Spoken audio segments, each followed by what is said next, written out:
Hello, AstroCurious, and welcome to the AstroCurious Weekly, your cosmic briefing for living life with a little more intention and a lot more sparkle. I'm your host, Joya, your favorite Sunday astro girl who reads the sky so you don't have to read 15 boring horoscopes looking for answers. Every week, I break down the astrology you actually need, the stuff that tells you when to push, when to chill, when to flirt, when to be bold. I want to simply let the universe do its thing.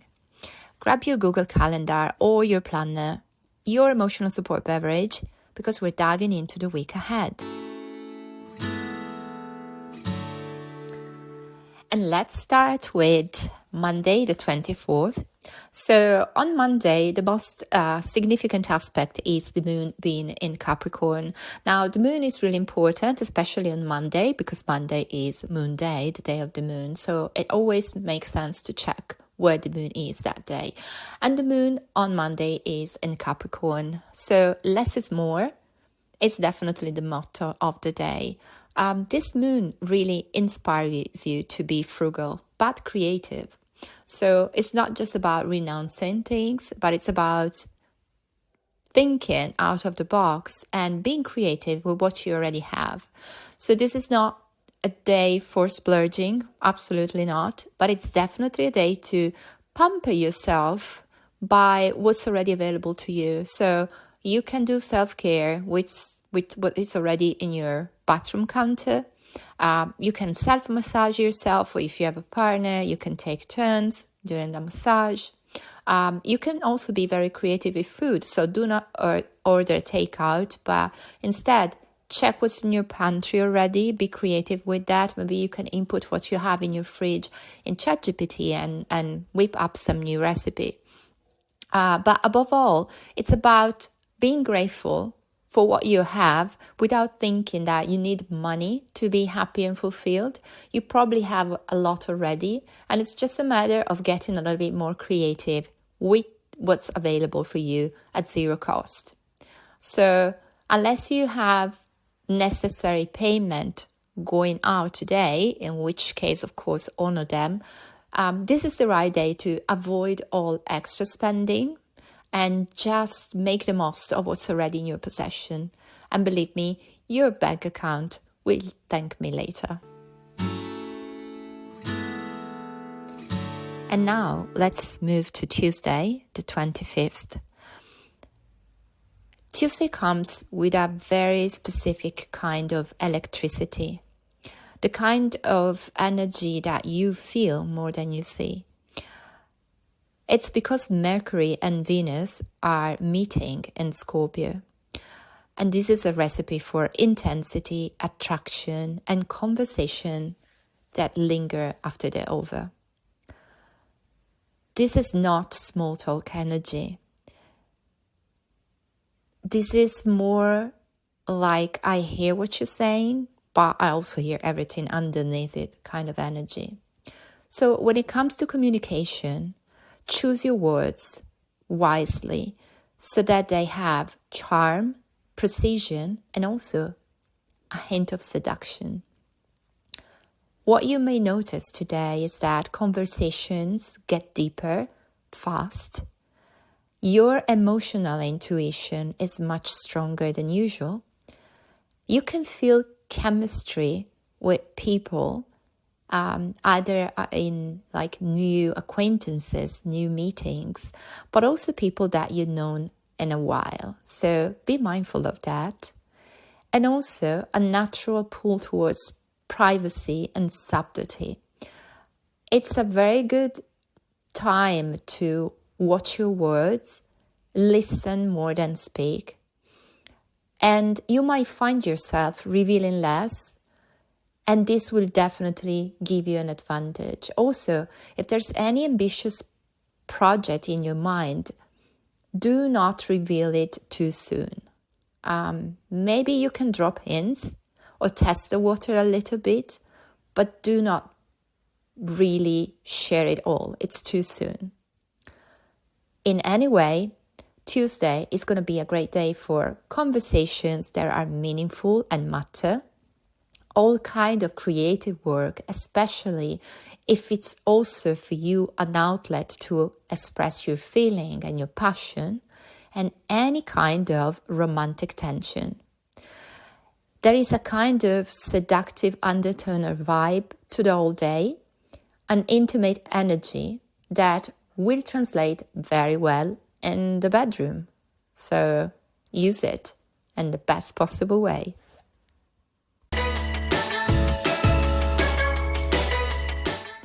Now we come to Wednesday, the 26th, the day of magnetic glam. On Wednesday, we have one of the most enjoyable transits of the month, Venus in Scorpio trine Jupiter. So if you've been needing a little confidence boost, a spark of optimism, or a reminder that you're actually doing pretty damn well, this is it. This is the day. This particular aspect has a very specific flavor. You are glowing and people notice, especially if you are a water sign, Cancer, Scorpio, and Pisces, or if your Venus is in a water sign. Venus in Scorpio brings depth, mystery, and a bit of edge, whereas Jupiter brings generosity, expansion, and a touch of luck.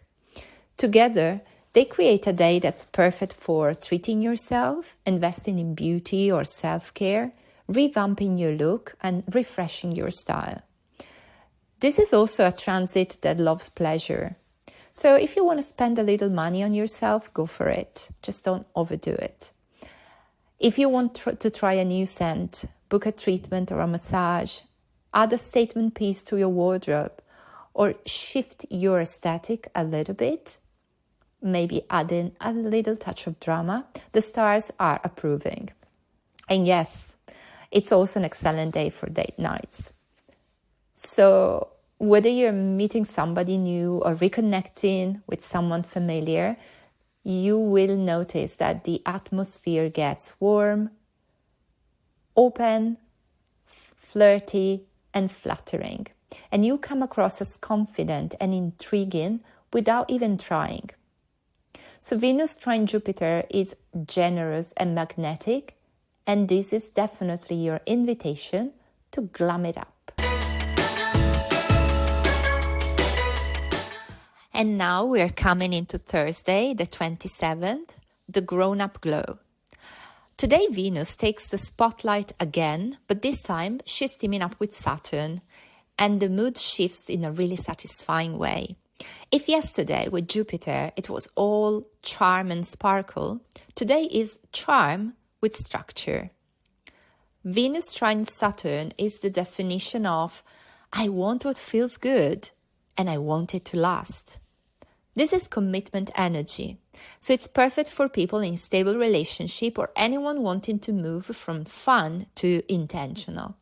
What to expect?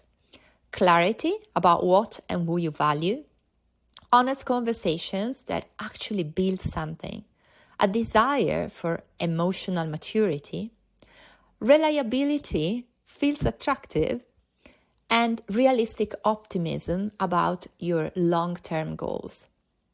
It is also a fantastic day for habits and routines, the kind that make your life feel smoother, healthier, more grounded. So if you've been wanting to start a new morning routine or finally commit to something that's good for you, today has your back. And Venus being Venus, there's still a touch of beauty and sweetness here, just with a more refined, grown-up tone. So if you're going shopping, don't go for the impulse shopping spree, but for the investment piece that will last for years.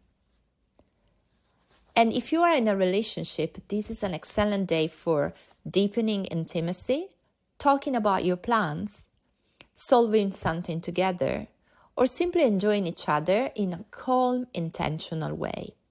And if you're single, this transit will help you see what you actually want. Venus trine Saturn is stable, elegant, quietly romantic, and very supportive. So maybe these are the qualities you're looking for in an ideal partner as well. It's a day for grown-up decisions that still feel very good. Enjoy it.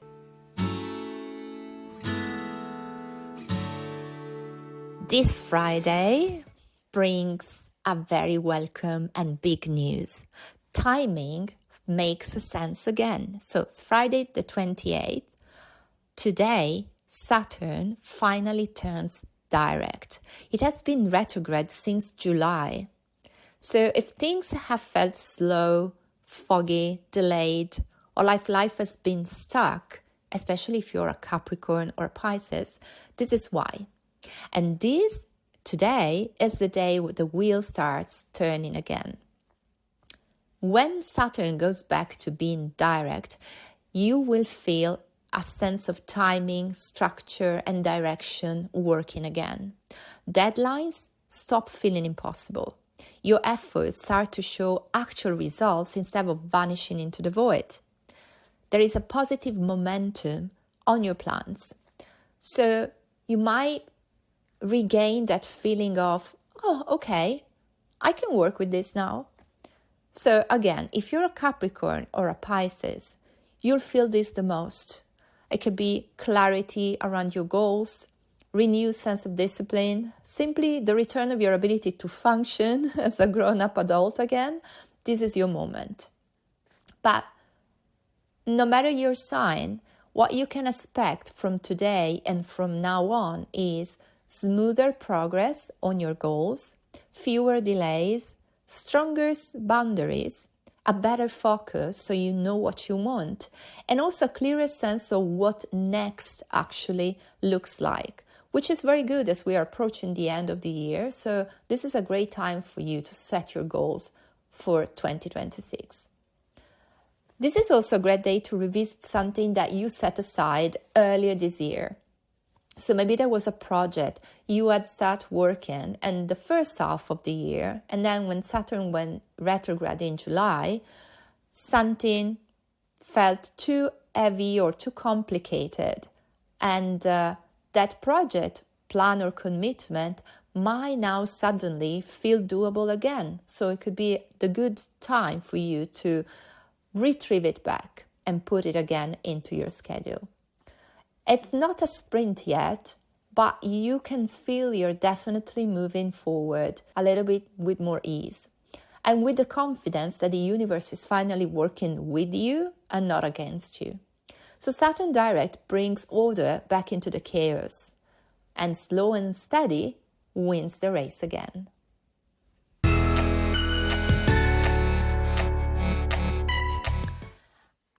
Another big astrological event taking place on Saturday the 29th, Mercury turns direct. So yesterday was all about Saturn, but today is Mercury. Honestly, thank goodness. If the last few weeks felt like a never-ending loop of delays, miscommunications, tech glitches, wrong deliveries, lost emails, in general, why is everything slightly broken energy? This is the turning point. Mercury direct is that moment where the universe quietly updates your operating system and suddenly your messages go through, your apps stop freezing, that shipment finally arrives, and your brain feels functional again. So this will apply to every sign. There is no one that doesn't feel this. The shift, everyone gets a little cosmic green light today. However, and this is very important, we are still in the post-retrograde shadow for about a week. Translation: yes, things are improving, but no, it's not the moment for signing a huge contract, taking a major commitment, or a dramatic, I've decided everything announcement. Not yet. You can use the next 7 days for clarify conversation that got a little bit messy during Mercury retrograde. Maybe there is somebody you need to apologize to or just clarify something. Do it. You can reorganize everything that fell a bit behind during this last week. And don't worry, everybody felt the same way. It's not just you. Catch up on decisions that you had put in on the back burner for a moment and reschedule everything that got postponed. So finally, that branch is happening. So you're not fully out of the woods, but the path is visible again, which is great. The fog has lifted, life has stopped glitching, and your sense of timing is almost back. So Mercury direct is progress, but the shadow period just requires a little bit more patience. It's a good day, just don't sprint before you tie your shoelaces.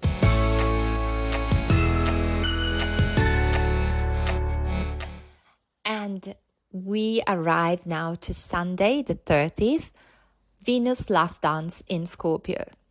So Sunday brings a stylish little finale to Venus time in Scorpio. Towards the end of the day of Sunday, she will move into Sagittarius, but we'll talk about this more in detail in the next episode. Before she leaves the sign of Scorpio, she makes two final aspects that are really worthy of our attention: an opposition to Uranus and a trine to Neptune. Let's start with the opposition to Uranus. This is the energy of, I'm not doing things the usual way today. And since Venus is all about love, let's talk about that. So if you're single, this is an excellent moment to shake up your routine. So try a new cafe, a new class, a new neighborhood walk, a new event, anything outside your default habits. Venus opposite Uranus loves surprises, and the kind of encounter that happens precisely because you did something different.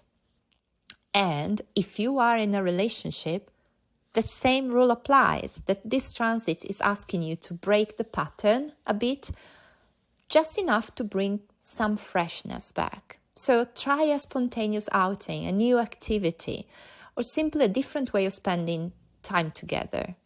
Uranus rewards originality. Now, what about the trine to Neptune? Well, that adds a touch of softness, romance, idealism, which can be beautiful, very poetic, but you have to be mindful of one risk with this aspect: a tendency to project what you want to see in people instead of what's real. So be very mindful of this tendency to projecting, especially towards people you don't know very well. It's a lovely aspect for connection, but also for creativity, intuition, spirituality, emotional openness. Just make sure you keep at least one foot on the ground. So, recap. Today, it pays to be daring. A gentle push outside your comfort zone can lead to something meaningful, memorable, or just refreshing. Which brings us to the song of the week. You'll find it linked in the podcast description if you're listening to on Spotify, or in the comments if you're on YouTube. And the song of the week is Bold as Love by Jimi Hendrix. Why this song? Well, the week has a clear focus on love and relational dynamics because Venus has been working over time. We had so many aspects involving Venus, so it's definitely a week centered around love. But the other reason is that Hendrix was born this week on November the 27th. So it feels the perfect way to honor him. And this song is very special. It's a song about colors linked to emotions, about being bold, and also stepping into your full self. So it's the ideal soundtrack for a week that encourages you to take a risk and trust that being bold will lead you somewhere interesting. Enjoy it. So, quick recap before we wrap. This week brought intensity, clarity, and a real sense of movement, from Mercury and Venus stirring honest conversation and bold choices to Saturn and Mercury finally turning direct and putting the wind back in your sails. If today's episode helped you plan your week ahead, reflect, or just feel a little bit more in sync, share it with your AstroCurious friends. There's definitely someone in your circle that needs a reminder that the skies are shifting in their favor. Thank you for spending part of your Sunday with me. So for the week ahead, stay curious, stay up to date, stay open to the little cosmic nudges, and I'll be back next Sunday with a fresh look at the stars. Ciao!